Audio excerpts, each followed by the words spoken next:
తెలంగాణలోని సూర్యాపేట జిల్లాలో ఉన్న బండపాలెం గ్రామం ఇప్పుడు అందరి దృష్టిని ఆకర్షిస్తోంది. హైదరాబాద్ నుండి సుమారు 130 కిలోమీటర్ల దూరంలో ఉన్న ఈ గ్రామాన్ని స్థానికులు దాదాపు 7 దశాబ్దాలుగా మద్యం లేని గ్రామంగా కొనసాగిస్తున్నారు. బండపాలెం గ్రామ పరిధిలో మద్యం అమ్మకాలు జరగవు. అంతేకాదు, గ్రామంలో మద్యం సేవించడాన్ని కూడా ప్రజలు అంగీకరించరు. తరతరాలుగా కొనసాగుతున్న ఈ నిబంధనను గ్రామస్తులు ఇప్పటికీ కట్టుదిట్టంగా పాటిస్తున్నారు. గ్రామంలో ఎవరైనా మద్యం సేవించినట్లు తేలితే జరిమానా విధించడంతో పాటు కఠిన చర్యలు తీసుకుంటామని స్థానికులు చెబుతున్నారు. అవసరమైతే సామాజిక బహిష్కరణ కూడా ఉంటుందని అంటున్నారు. మద్యం తాగాలనుకునే వారు మాత్రం గ్రామం బయటకు వెళ్లాల్సిందే. బయట నుంచి తీసుకొచ్చి గ్రామంలో తాగడానికి కూడా అనుమతి లేదని స్థానికులు చెబుతున్నారు. Here is our liquor free village. If anyone will drink liquor, he will be punished and he will got fine and he will expel and from our village and we will take serious action from them. बंद है जो शुरू से starting से बंद है. Fine डालते हैं, पीने वाले को पकड़ के ले जाते हैं, इसीलिए बंद है.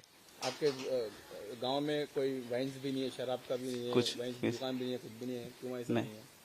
ऐसा पता नहीं, स्टार्टिंग से नहीं है. आप शुरू से रहने वाले लोग को पता है, बंद है, शुरू से नहीं चालू. అసలు ఈ నిషేధం ఎలా మొదలైందనే విషయం మాత్రం ప్రస్తుత తరానికి పూర్తిగా తెలియదు.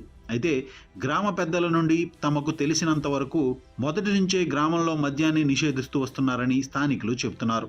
గతంలో గ్రామంలో మద్యం దుకాణం ఏర్పాటు చేసేందుకు ప్రయత్నాలు జరిగాయని, కానీ గ్రామస్తులు అందరూ కలిసి దాన్ని అడ్డుకున్నామని స్థానికుడు చిన్న వెంకటేశ్వర్లు తెలిపారు. కొంతకాలం తర్వాత కొందరు అక్రమంగా మద్యం తయారు చేయడానికి ప్రయత్నించగా దానిని కూడా గ్రామస్తులు కలిసి అడ్డుకున్నారని చెప్పారు.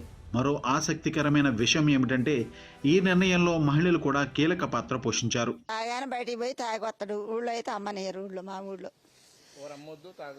ఊళ్ళో అమ్మొద్దు అని పెట్టారు. అటు పక్క ఊరు పోయి తాగొస్తారు, తాగి వచ్చేవాళ్ళు. మద్యపాన నిషేధం అంటే మా నాన్నగారి కాడ నుంచి కూడా లేదు ఇక్కడ ఊళ్ళో. అప్పట్లో డిపో సార్ ఒకసారి ఏమో తీసుకొచ్చారు, వస్తే అది మన ఊళ్ళో వద్దులే అని ఆ డిపో సార్ని కూడా ఎత్తేసారు. దాన్ని ఎత్తేసిన తర్వాత ఈ గుడంబ సార్లు వచ్చినాయి.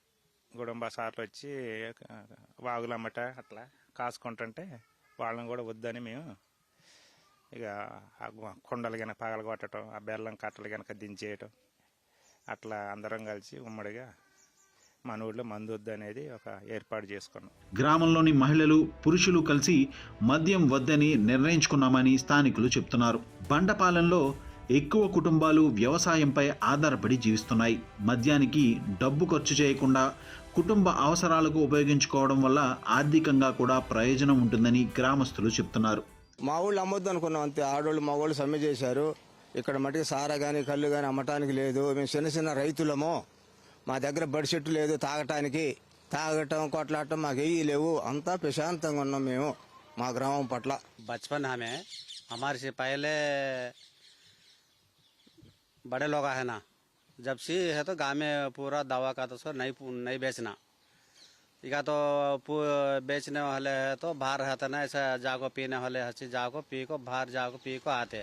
మద్యం కారణంగా గొడవలు, కుటుంబ సమస్యలు లేకుండా ప్రశాంతంగా జీవిస్తున్నామని వారు అంటున్నారు. దాదాపు 70 ఏళ్లుగా మద్యానికి దూరంగా ఉంటూ తమ గ్రామంలో ప్రశాంతమైన వాతావరణాన్ని కొనసాగిస్తున్న బండపాలెం ఇప్పుడు ప్రత్యేకమైన గ్రామంగా నిలుస్తోంది.